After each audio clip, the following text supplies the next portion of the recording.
Stop studying and start communicating. Learning a language is really, really, really hard.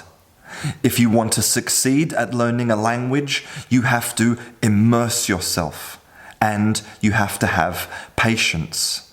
And learning a language can change your life. I have been saying the same things on my YouTube channel for almost 4 years. And I'm sure that you are all sick and tired of me repeating myself. So today you are going to hear from somebody different. But not just anybody. One of the most important and influential people working in the field of language today. Author of multiple papers and books about language and culture, Mr. Daniel Everett. Hello, Dan Everett. Thank you very much for talking to me. It's great to be talking to you today. I see the kangaroo on your sweatshirt. Yes, because it's 2018, so now people are brands. Not companies. Right. So I'm a brand. Right. Yeah. Yeah.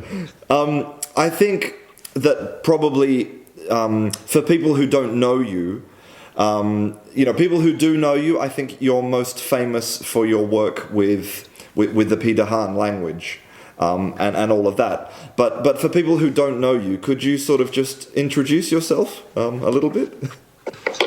Yeah, sure. I began my career wanting to be a missionary in Brazil and went down to the Amazon to translate the Bible for a group of hunter-gatherers. And along the way, the reverse conversion went on where I became an atheist like they are, and I got more interested in language and anthropology. And so for the past 30 years or so, I've been doing a range of research on the Pidgin language and other languages about the nature of human language, the nature of human cognition and culture. And I've written several books on these topics.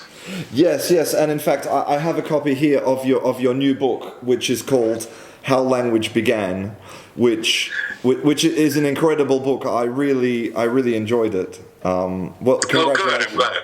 Thank you. And I think for me the most shocking thing is that I tell my students now that language has existed for at least 65,000 years, because that seemed to be the figure that always came up, in the agreed consensus. But your new book puts the date much further back, much further back. Yes, it really depends on the perspective you take and the evidence that you look for. But the 65,000 to, you get people saying 50,000, 65,000, 100,000. Some people have put it as far back as 400,000 years ago with Neanderthals. But I do think that the evidence is strong, and I try to present it in the book, that in fact Homo erectus more than 1 million years ago almost certainly had language when we look at the total array of accomplishments of that species. And a colleague of mine from the University of Liverpool Department of Archaeology and I are working on an article together looking more closely at Homo erectus tools and arguing that those were symbolic. And if they're symbolic, then they had language. Yeah, that's the thing. When I think for me, reading the book is so many things that I thought were, that I considered to be facts, were just for me sort of blown out of the water. Like things about, how the human vocal tract, only allowed language to be produced very recently, and it's all just, it's lies. Well, if you think about it, the human vocal tract supports language. So it wouldn't have been there first. Language would have been there first, and all the other things that we see came along to support language. Speech with the human vocal apparatus has gotten better and clearer and faster over the years,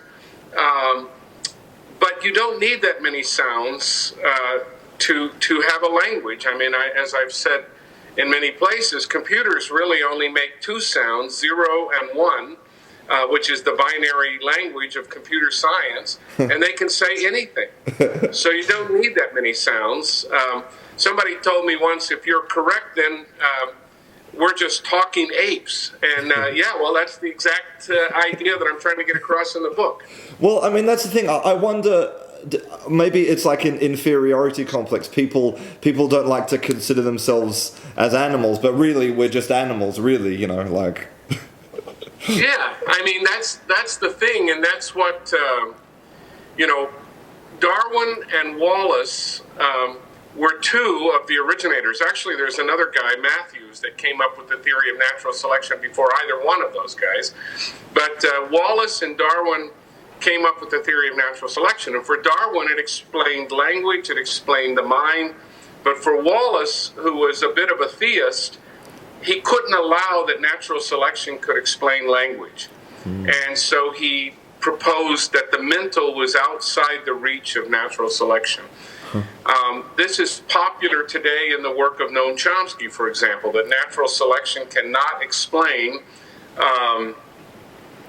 how language evolved, because language didn't evolve. It sort of popped into being. But if I'm correct, language is just like everything else. It evolved slowly through human invention and then biology adapting to make that work even better.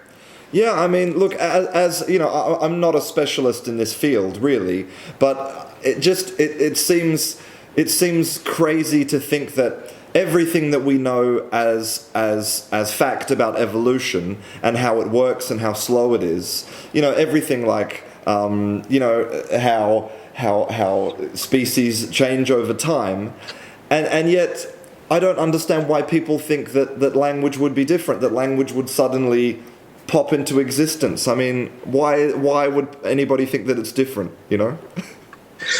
Well, especially when you look at other species. The more we learn about other species, we find tool use from the octopus to capuchin monkeys to chimps, to all sorts of creatures use tools. All sorts of creatures communicate. Arguably, but I wouldn't even I wouldn't even want to make a big line in the sand about this, but arguably only humans are known to invent symbols.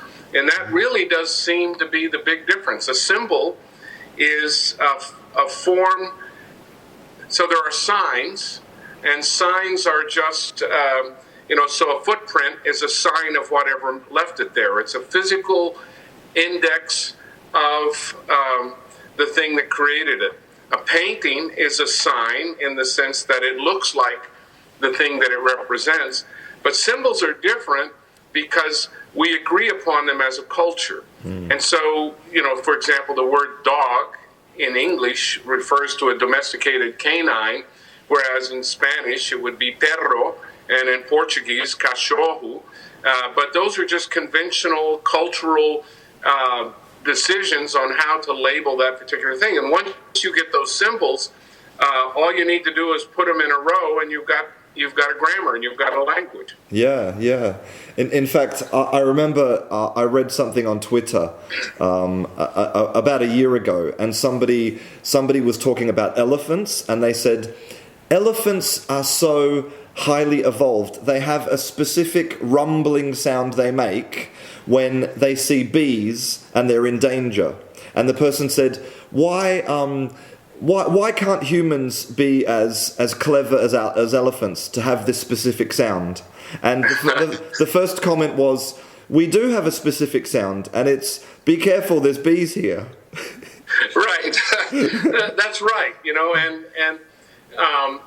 So what humans do, we can think of, one thing I talk about in the book is if we think of communication, and I think all creatures communicate, elephants, ants, bees, chimps. If communication is the sharing of information, then language seems to be the sharing of information by means of symbols.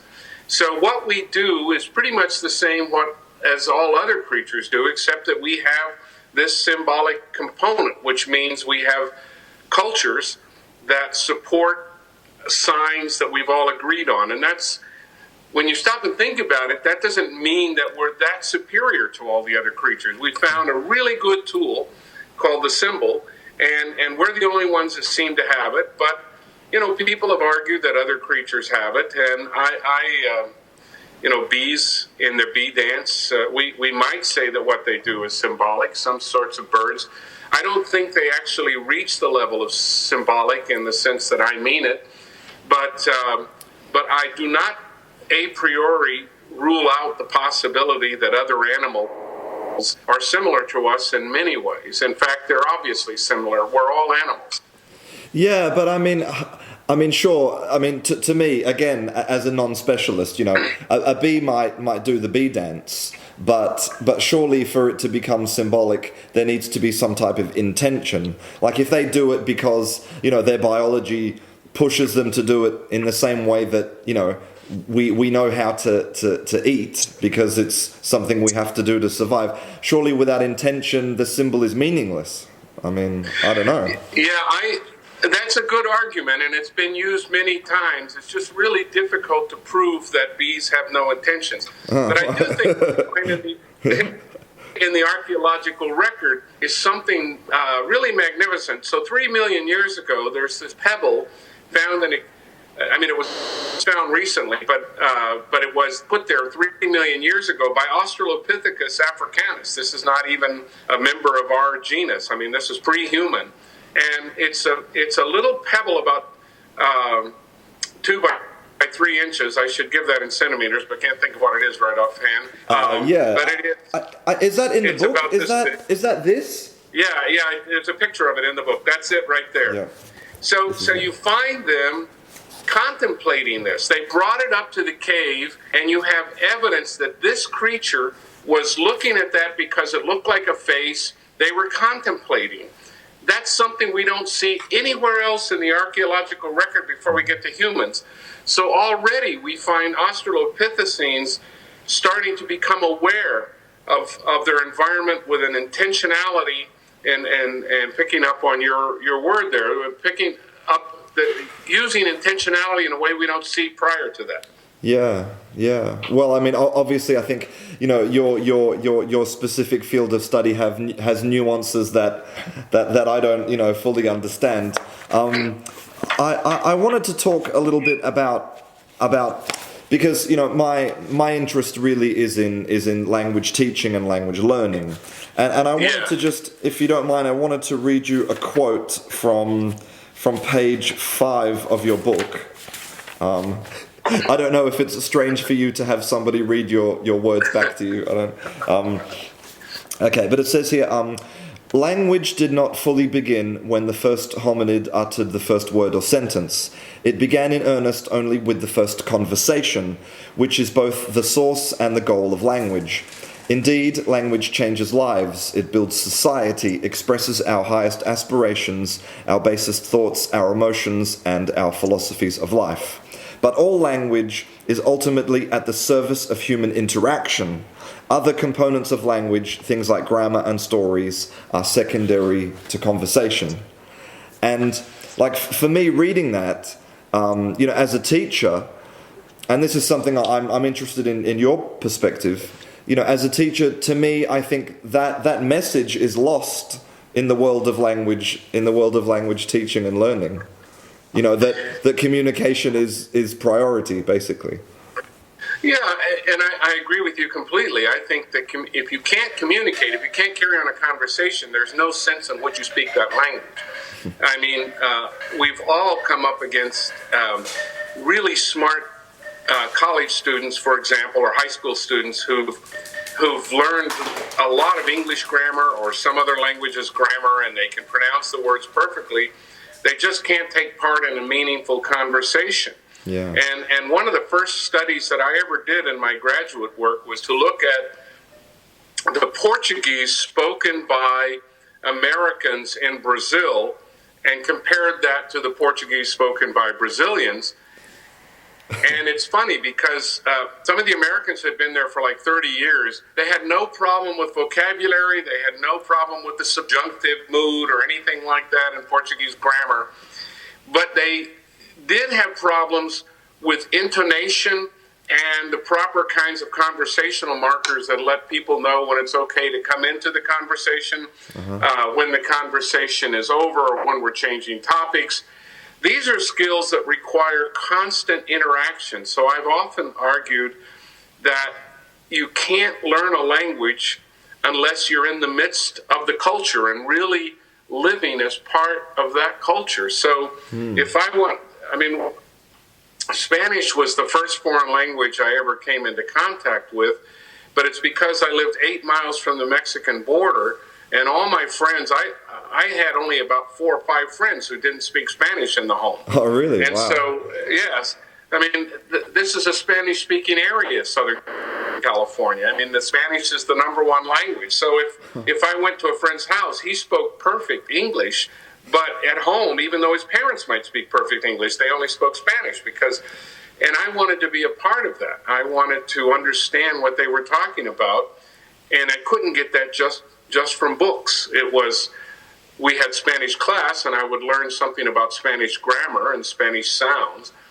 But what made it come alive was to then walk outside the classroom and talk to Mexican Americans. And it was really fun. I mean, it was just great when you can put it into practice like that.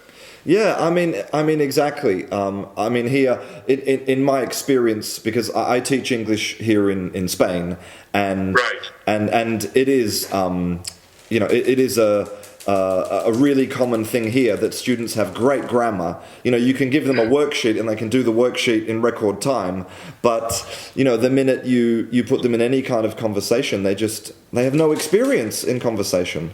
Right. When I was at high school, I studied French for 5 years, and I came away with nothing, and it just seems that all the students I talk to all over the world, it's a really common theme that I mean, because I read an interview you did about the state of language learning in America, and it's similar in the right. UK, and it's similar in Australia. It's difficult to get students actually interested in learning a language, and then when they do, it's difficult to then somehow give them something useful, right, that they can actually right. use. Right. I mean, what do you think about the state of language sort of learning today? Well, I think one of the most difficult, I mean, it obviously used to be the center of education. I mean, if you go back 100 years, especially to the UK and the so-called classical education, learning a foreign language, although they were ironically tended to be dead languages, Latin and Greek, but learning a foreign language was considered extremely important for teaching people about thinking. I mean, that's one of the most important things about language learning to me, is that when you learn to converse with other people, you learn about other ways of thinking, other ways of looking at the world. But it's really hard to do that. It is. Learning a language is extremely difficult. Yeah, I mean, I don't think there's any mystery to it. People ignore the benefits of learning a language because it is so hard to learn it. But if you break it down into percentages of your life, it really doesn't take all that long. Let's say that, I give these things called monolingual demonstrations, where I show people how to start learning a language when there's no language in common. And then I joke at the end of it, which is actually not a joke. Just do this every day for a few years and you'll have it. And there's just no shortcut. You see these methods, learn such and such in 90 days. There's no such shortcut. They don't exist. Yeah. Language learning takes a lot of your time, a good part of your life. And all I can say, though, is that it lasts for the rest of your life with very little maintenance required. And the benefits are just incredible. I've never heard anyone say, "Oh, gee, I'm sorry I speak Spanish," or "It's terrible that I've learned to speak French." I mean, people who speak these languages take great pride in the fact that they can speak them and they can go there and identify with the people. My greatest compliment when I was in Spain was I asked somebody, how's my Spanish? And I know my Spanish is totally corrupted by Portuguese now, but and they said, "Oh, it's pretty good. You sound like a Mexican, though." So That is a that was compliment. good compliment because that's what I should sound like. Yeah, exactly. That's where I learned it.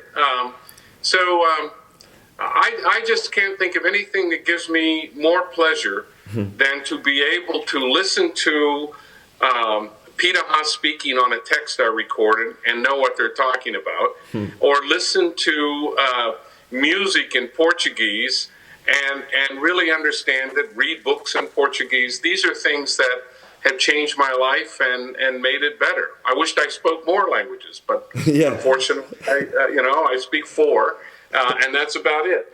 Yeah, I've studied over 24. Wow.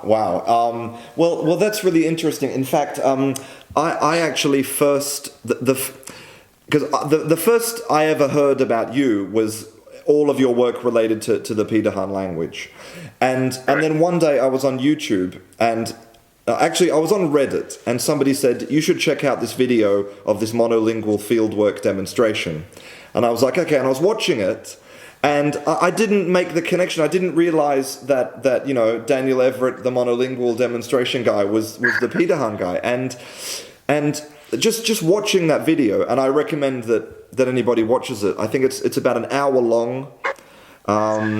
I can't remember the language of the other woman. It was a very strange... the language turned out to be Hmong, Hmong, which is the language of Clint Eastwood's movie Gran Torino, his neighbors. It's that community.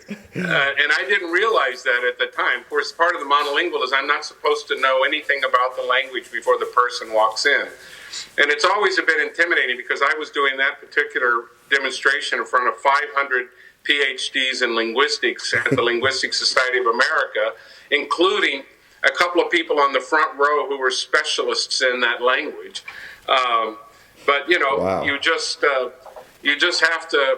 Learning a language is making a fool of yourself a lot, and that's just the way it is. My kids went to Brazil when I went to Brazil, and they got into Brazilian schools. And by the end of the first 6 months, they all spoke perfect Portuguese, and I was still struggling. So I spoke at my daughter's school, my oldest daughter's schools. I think she was in 5th grade. And on the way home, she told me all the things I did wrong in the language. And,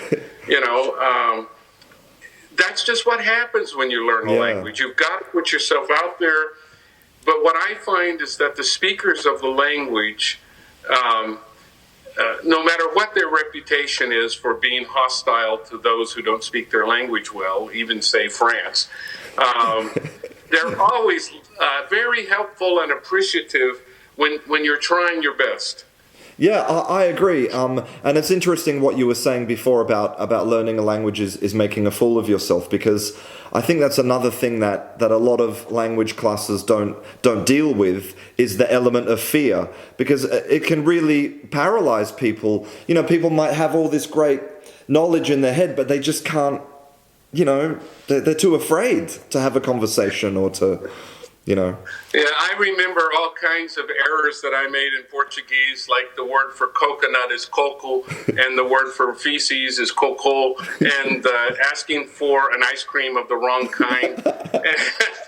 And my kids were they loved every second of it. They just were laughing, and they just loved every bit of my mistakes because they didn't make them. In fact, they say to me now, they're all fully grown, and they say, thanks so much for Portuguese. I don't ever even remember learning it, but now it's just as much a part of me as English is. Just one sort of final thing I want to talk to you about, because you mentioned earlier that you say at the end of your monolingual demonstrations, you sort of joke that you just repeat that every day and then you'll learn a language. But I'm wondering, maybe what the science might tell us about really what is a really effective way to learn a language. Because, is it just that simple to just sort of immerse yourself, every day and without studying any grammar, or, you know what I mean? No, actually, I use all the tools at my disposal. If there's a grammar, I read it and I study it. If there are pronunciation guides, I read them, I study them, I practice them. If there aren't any, I don't have access to those. I make my own. But I don't exclude things. I use every bit of information I can get. But there's another thing to learning a foreign language. It really helps if you need to speak it.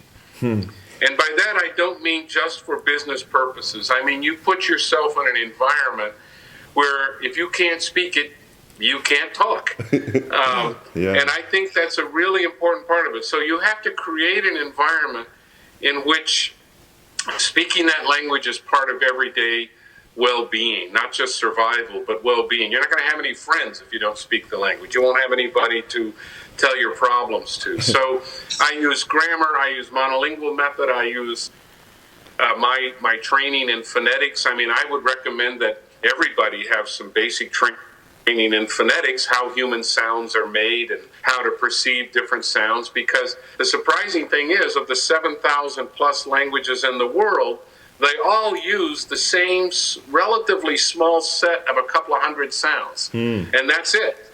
So no matter how exotic they sound to our ears, from Norwegian to Chinese or Mandarin, they're all using the same sounds. Any African language, any American Indian language, or native indigenous language to the Americas, these are all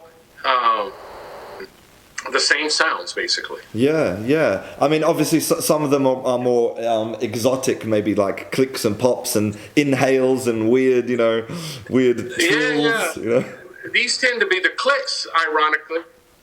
Well, not ironically, but interestingly, are found only in a certain part of Africa. You don't find clicks outside of there. So those really good example of how culture influences language, because but still, when I was learning phonetics, we had to make all the clicks that are known, or that my teachers knew about anyway. So we had to practice these clicks. And I can remember walking around the college campus at the University of Oklahoma and imitating all these clicks, working hard to produce these clicks and ejectives and glottal stops and all this stuff. But really, children learn this just fine. When I went to the Pitahan, it was really a struggle to learn the language. I looked around and I said, damn it, these 3-year-olds speak it just fine, and I'm a trained linguist, so I'm going to learn this. Maybe, I think in my experience, and again, this is not scientific, this is from what I see in the classroom, I think the reason that children are so successful at learning language sometimes is because they're just absolutely not afraid to just sort of repeat everything they hear and have a go. It's almost like when you remove all of the inhibition that comes with being an adult, Right. Like, if you say to a child, repeat this word in English, like a complicated word, they'll have a go. And it'll get close. But an adult would, the conscious mind gets in the way almost of learning, right? Well, there's another thing that children are doing that we're not doing very often when we're learning a second language. Jean Piaget, the French psychologist, said that children, when they're learning their first language, are constructing their first identity, who they are. And so they're figuring out who they are in the world, and that language is part of who they are. And so my argument would be that when we're in another culture, we're in another place to learn another language, we are amplifying our identity. We're becoming a different person than we were before, and we've got to think of it as constructing a different person. When I think in Portuguese, I'm not translating from English. I'm sure it's the same thing for you in Spanish. It's just when I see this object in front of me that I can sit on, well, if I'm in a Portuguese environment, I know that's cadeira. And if I'm in an English-speaking environment, I know that is chair. And if I'm a Pitahan-speaking environment, I know that is chapapai hisai. Wow. Which is put your butt in that.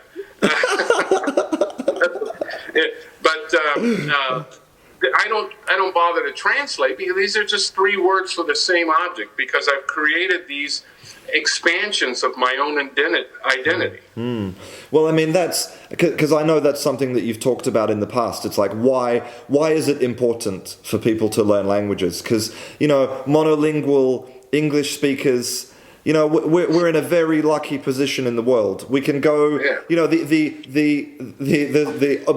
onus is on everyone else to learn English, right? That's how it feels, right? So what's our incentive? What's our incentive to learn French or Pitahan or? Well, just think of how you feel when somebody masters English. You feel, well, some people will just take it for granted. Why wouldn't they learn English? But if you're a somewhat sensitive person, you realize they've made an effort to learn my language. I mean, you know, and you relate to them more. If they speak very bad English and you're speaking to them at a business meeting, you think of them as less intelligent than they are. They come across as differently. Well, but at the same time, they're earning goodwill by making this effort, if they are, in fact. When you are in another country, sure, I can speak English in Paris, and I can speak English in Beijing, but I'm just a number then. I'm not somebody who stands out as respecting their culture and respecting their language and wanting to make an effort to really show them how much I respect them. And so when you learn another language, you develop a level of relationship with the speakers of that language that you simply cannot develop. So if you're a business person trying to sell a product in China, if you've taken the time to learn Chinese, Mandarin or Cantonese or whatever actual language you're learning, that resonates well with the people, especially if it goes along with the food. You know, I mean, cultural acquisition should be seamless. The Pitaha told me one time that one reason they saw me eating a salad because I brought in a salad by plane when I came in. I missed the vegetables, and they said that's why you still don't speak our language well, because we don't eat leaves. Wow. And you're going to eat leaves. You're not. You know, Pitahas we just eat meat and fish. You know. Wow. So well, I mean, this is actually one of the sort of the central things in your book is basically, you know, how integral culture is, well, not only to language, but, well, pretty much to human existence. Yeah, you know. It is our cognitive ability. The only way we can exist as a species is because we have broken up into individual societies that have their own values, knowledge structures, and social roles, which I use to describe culture, that enable us to share knowledge, to transmit knowledge, to have problems solved for us. We don't have to solve every problem that's going to face us in life on our own, because most of the problems have been solved for us by other members of our culture. We just have to imitate their solutions. You know, that can be a curse too, because it takes pressure off the need to innovate.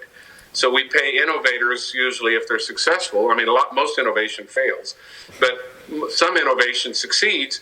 But we can survive without a lot of innovation because our cultures make it possible to live life with less effort. I mean, that is actually a concept that really blew my mind in the book. The idea that you know, people think that, like, before I read the book, I had this idea that I was born into the world almost like a clean slate, right? Right. But no, like, simply being born into this culture that's already been developed over centuries, you know, that include all of the technology we have, you know, the way we live, all of that. It's like I just instantly acquire thousands of years of culture just by being born. I mean, that blows my mind. Yeah, I mean, you take a child just a few months old, we talk about their language learning abilities, but it's not just language. Children are little Google search engines. I mean, they're learning everything quickly. I mean, their brains are powerful computers. They're learning culture. They're learning language. They're learning the way the two go together. They're learning all kinds of things at the same time about their environment. So, you know, you take a Pitaha child who's 3 years old and compare them to an American child who's 3 years old. They are very, very different, but it's not because of any genetic distinction. Yeah, I mean, there certainly are genes for different color skin and things, but no cognitive genetic distinctions. They're just as smart as we are, or vice versa. But they're born into a culture, we're born into a culture, and we are being differentiated from the day we're born. It is fascinating, really fascinating. You know, what would be your message to anybody out there who is trying to learn a language, and, you know, maybe it's not their first time, you know, maybe it's like the second attempt and they feel like they're not progressing and they're frustrated, and like what would you sort of say to somebody who really wants to learn a language but sort of doesn't know what to do, you know? First, keep at it. You'll never regret it for as long as you live once you learn that language. You'll never wish you hadn't learned it. Second, practice every day. If you can be with speakers, that's great. Listen to the music in that language. Try to read books in that language. I mean, I used to read Brazilian news magazines when I understood very little, and I would circle all the words that I didn't know, which was most of them, and I would work on those, and I would listen to Brazilian TV, and I didn't understand any of it, and I would go outside and talk to Brazilians. I mean, I used to pay people to come by and just talk to me. Wow. And so people would come and just sit with me for an hour and talk to me, and I said, but I'm not paying you if you don't correct me. You have to correct me. And there are all kinds of methods one can come up with, but stick with it and practice and put yourself in a place where you need to speak it, if at all possible. Yeah, okay. I think that's solid advice. It's solid advice, and it's common sense advice. Because it's so difficult for me. Not difficult for me. Frustrating. It angers me so much to see so much of what you were talking about before. Companies making promises about learning languages in 90 days, and the easy way. 5 minutes a day and all that stuff. It's very frustrating. It's just like trying to get your body in shape. You can buy machines that help, but there's no machine that's going to get your body in shape in 90 days. Well, they're going to get you in better shape in 90 days. But if you want to really get in shape, you got to work at it every day. And the funny thing is, you got to practice. You got to do it. It's hard. It's just hard to get in shape and stay in shape. Yeah. But is it worth it? Well, you add years to your life. You feel a lot better. Yeah, I think it's worth it to do that. Yeah. But it is not free. No good. I mean, these things, no pain, no gain. And you have to think about that in language learning too. No, you're absolutely right. I agree. Well, sir, it has been an honor to talk to you today. Thanks. It's been great to talk to you too. So there you go. The person who probably knows more about language than most people on the planet, giving you the secret to learning a language. Free. And the secret is that there is no secret. It's just hard work and dedication. And it's really important for you to know this, because it is the truth. And unless you really understand the truth, you're not going to succeed at learning a language. And I want you all to succeed, because I want you to remember the other really important thing that Dan said. Learning a language will change your life. And that's what I want for you. I'm Christian. This is Kangaroo English. I'll see you in class.